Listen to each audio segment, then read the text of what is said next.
भगवान की कथा सुनाई है।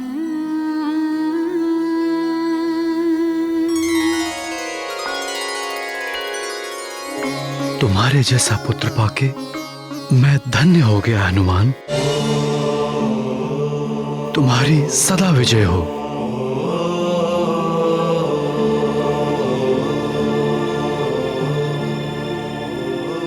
तुम्हारी माँ को भी तुम पर बहुत गर्व है पुत्र।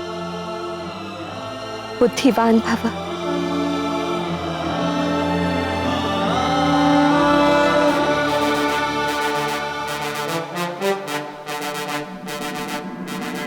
हे ईश्वर, इस परिवार के सुख को यूं ही बनाए रखना प्रभु।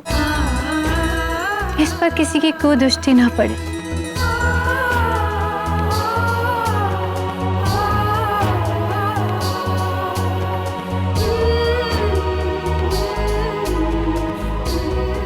पुत्र हनुमान, आज से तुम्हारी युद्ध शिक्षा आरंभ करनी है।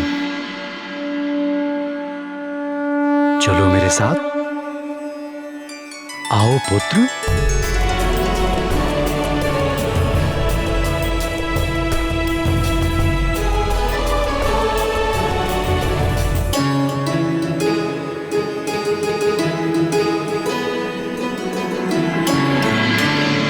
मातली, तुम मेरे सारथी ही नहीं, मेरे सबसे विश्वसनीय सहायक भी हो। इसीलिए हम तुम्हें पुंजिक स्थला अर्थात हनुमान की मां अंजना को वापस लाने का कार्य सौंप रहे हैं। क्षमा करें देवराज, आप देवताओं ने हनुमान को दिव्य शक्तियां प्रदान की हैं। आपने स्वयं उन्हें वज्रांग बनाया है।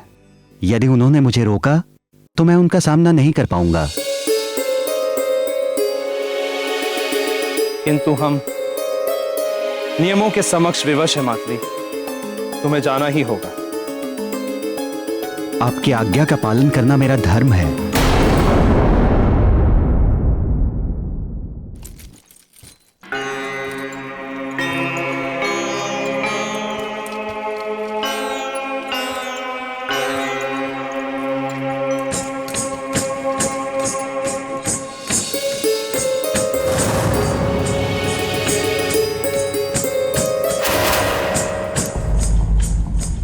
ये नुपुर की ध्वनि मेरे कक्ष से।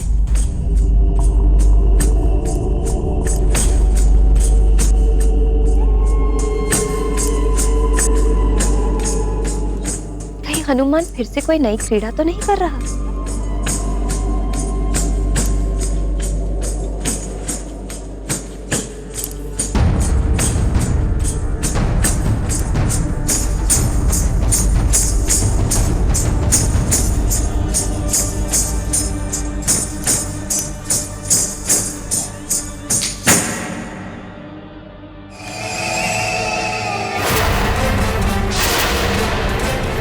आपकी आज्ञा का पालन करना मेरा धर्म है। यदि मेरे स्थान पर कोई सक्षम जाए तो उचित होगा देवराज।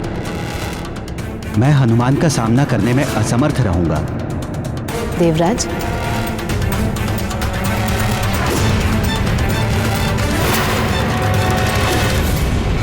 पुंजिक स्थला को लेने उसकी सबसे प्रिय सखी जाएगी, उर्वशी। मैं जाऊंगी पुंजिक स्थला को लेने।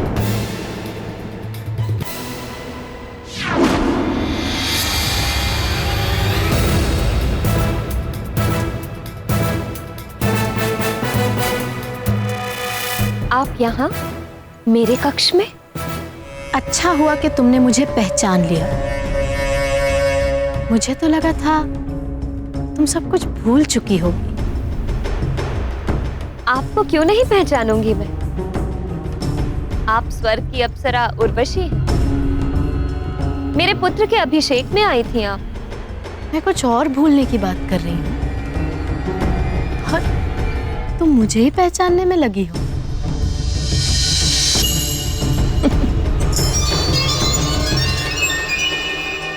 पहचानना तो तुम्हें कुछ और ही है।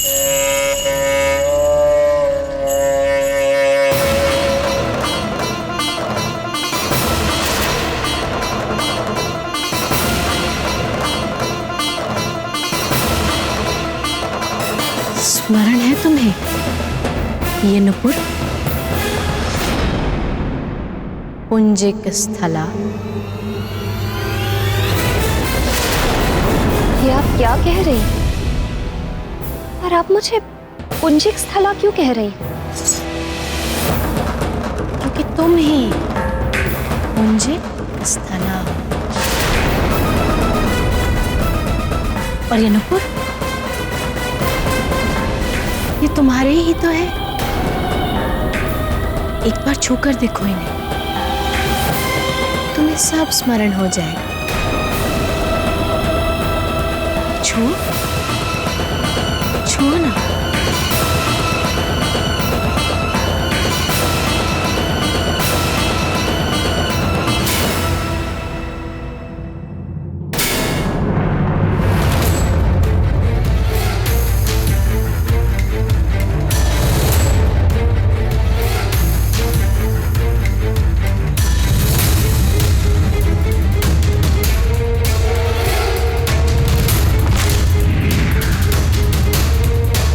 मिट्टी की बाम्बी में मुझे वानर आकृति दिख रही थी तो वानर बाहर नहीं, तेरे भीतर है। जा, तू भी वानरी हो जाएगी।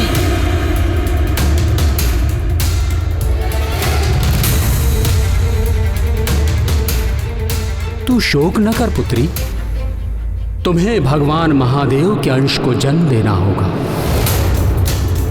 उसके कुछ काल पश्चात तुम्हें अपना अप्सरा रूप पुनः प्राप्त हो जाएगा और तुम स्वर्ग को लौट सकोगी।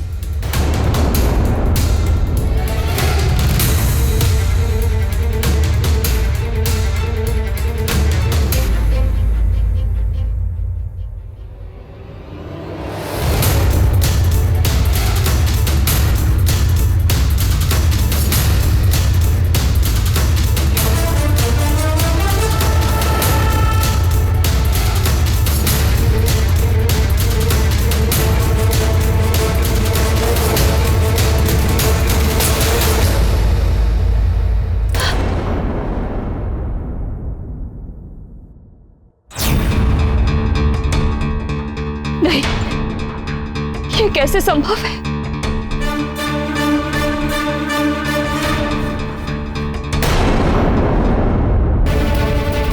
तो तुम्हें सब स्मरण हो ही आया। तो अब सुनो, तुम्हारे श्राप की अवधि समाप्त हो चुकी है, इसलिए अब तुम्हें स्वर्गलोक लौटना होगा। यह देवराज इंद्र का आदेश है।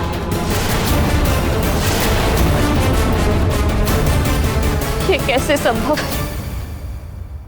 मेरा पुत्र हनुमान अबोध बालक है, मां हूं मैं उसकी। मुझे उसे योग्य बनाना, उसे छोड़कर मैं। अब तुम माँ हो या महारानी, उससे कोई अंतर नहीं पड़ता। ये श्राप तुम्हें एक पुत्र को जन्म देने तक के लिए ही मिला था, जो तुम हनुमान को जन्म देकर पूर्ण कर चुकी हो। अब तुम्हें सब कुछ त्याग कर स्वर्गलोक लौटना होगा, और स्वर्गलोक के नियमों का कोई उल्लंघन नहीं कर सकता। तुम भी नहीं, पुंजिक स्थला।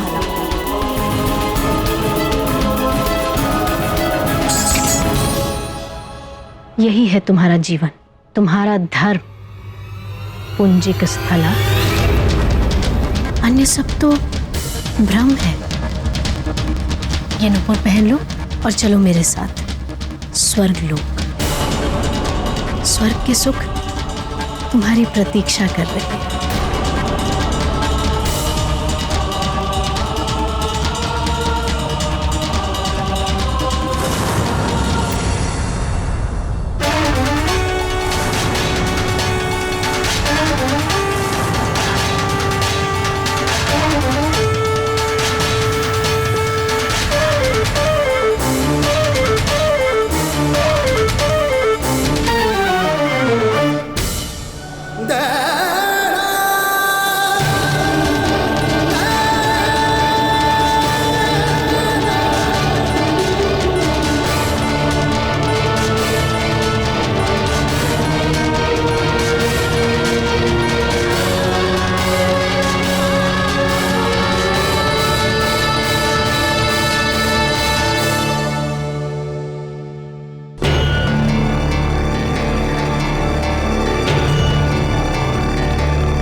स्वर्ग के सुख, मेरे हनुमान के बदले में मुझे तीनों लोकों के सुख भी मिल जाएं, तो भी मैं हनुमान का ही चुनाव करूंगी।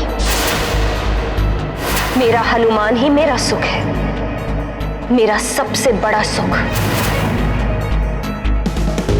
ये नुपुर पुंजिक स्थला के हैं, हनुमान की मां अंजना के नहीं। और मैं अंजना हूं। ये नुपुर अंजना के पैरों में कभी नहीं बन सकते, कभी भी नहीं।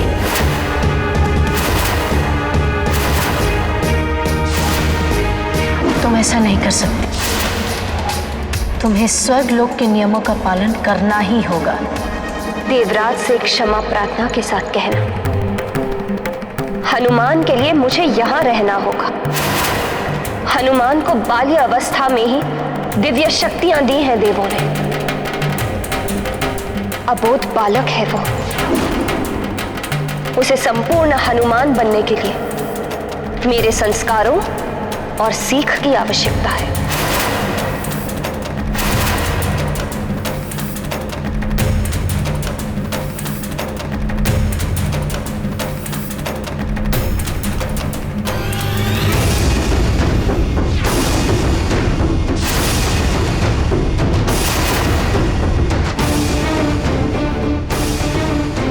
और मैं उसे वो संस्कार और सीख उसे अवश्य दूंगी।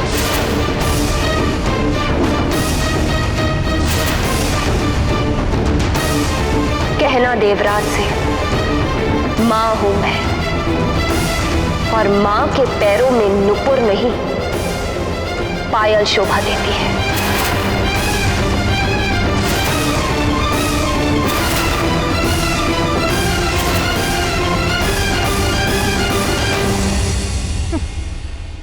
मां, देखती हूं मातृधर्म की विजय होती है या अप्सरा धर्म की।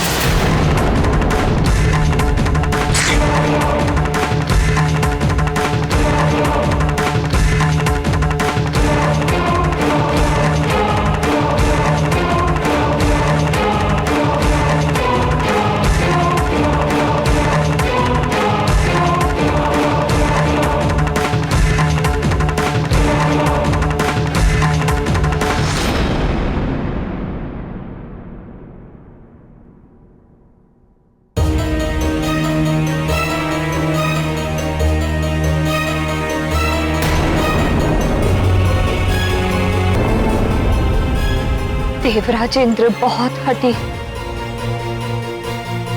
नियम पालन के लिए वो कुछ भी कर सकते।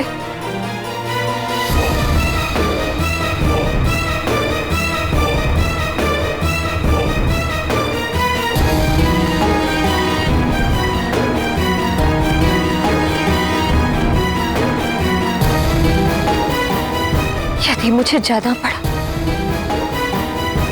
तो अबोध हनुमान का क्या होगा? महाराज को बताऊं कि नहीं?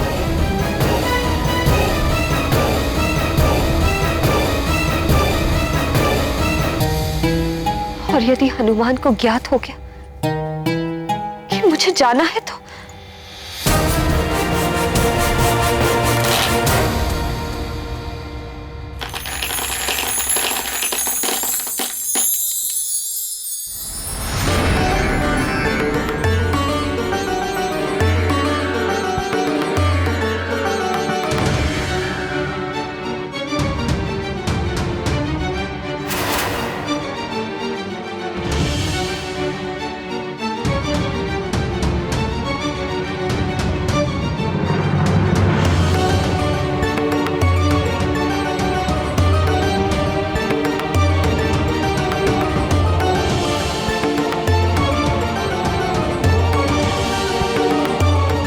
कहीं मैं भी इन मोतियों की तरह टूटकर बिखर गई तो, और वो संस्कार जो मैं हनुमान को देना चाहती वो भी बिखर गए तो। नहीं, मैं भले ही टूट जाऊं उन संस्कारों को नहीं बिखरने दूंगी मैं।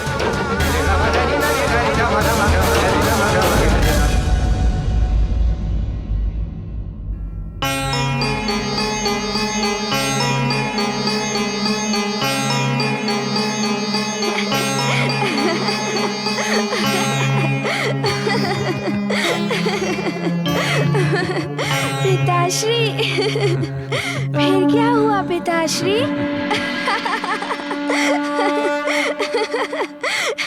ये तो बड़ा ही अच्छा हुआ।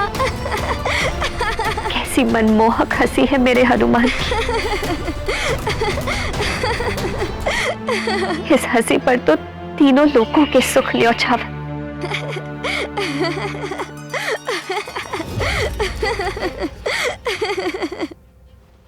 क्या कहूं अपने पुत्र और स्वामी से कि देवराज ने।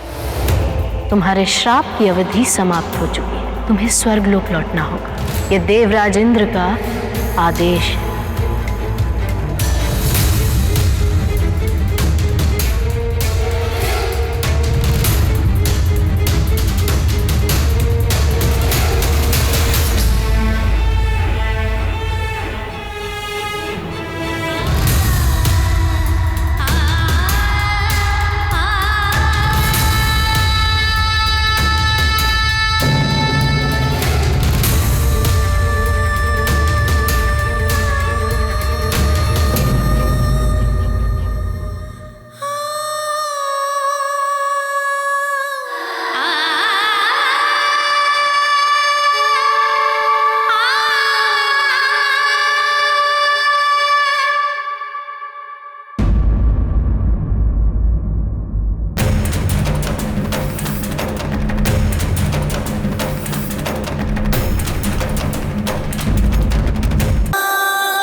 कहाँ पर चली गई थी?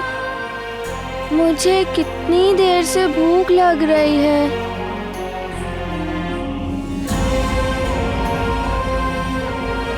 माँ, मैं ये सोच रहा था कि कब मेरी प्यारी सी सुंदर सी माँ आएंगी और मेरे लिए भोजन परोसेंगी और मुझे अपने हाथों से खिलाएंगी।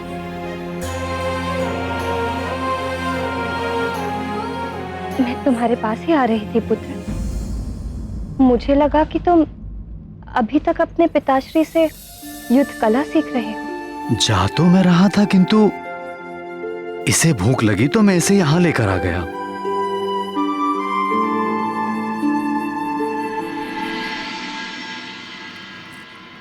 कैसी माँ हूं मैं। मेरे लाल को भूख लगी और मुझे ज्ञात ही नहीं। मैं भी न जाने कहाँ खोई हुई हूँ।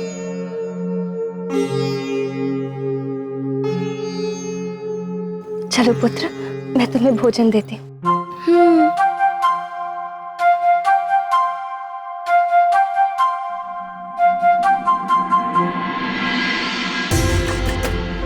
सेविकाओं, भोजन लेकर आओ।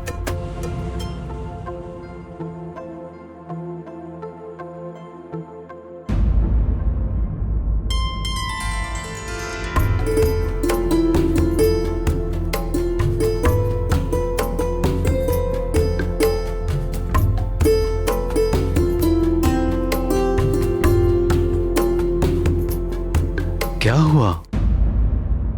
कुछ विशेष?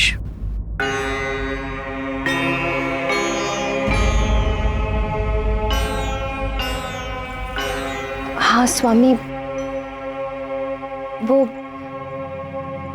मेरे कक्ष। माँ, मुझे अपने हाथों से भोजन कराइए ना। अंजना, उसे भूख लगी है, पहले उसे भोजन करा दो।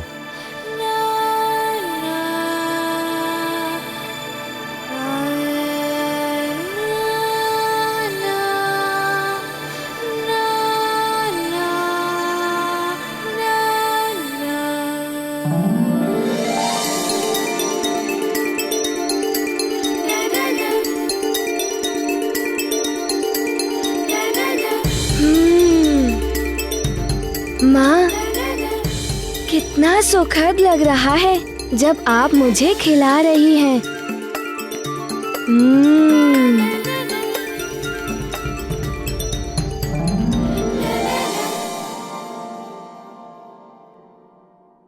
मेरे पुत्र की शिक्षा अपूर्ण है अभी, उचित अनुचित का ज्ञान नहीं। फिर कैसे समझ पाएगा वो किसी छल या संकट को? नहीं, मैं अभी अपने पुत्र को छोड़कर नहीं जा सकती।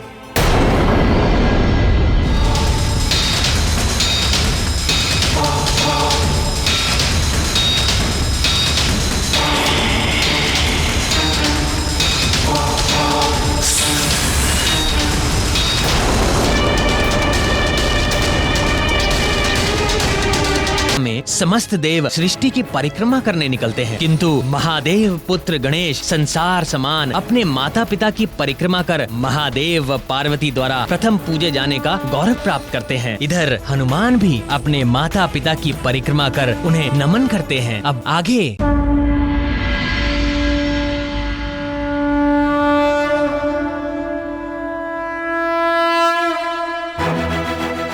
मेरे देवताओं को मेरा नमन।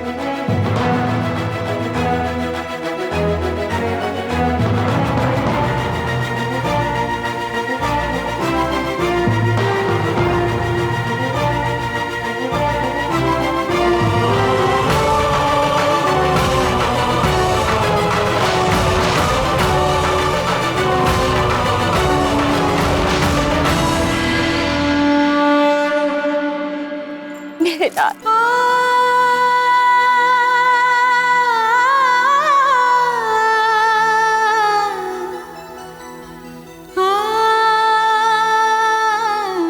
अंजना, तुमने हनुमान को गणपति भगवान की कथा सुनाई?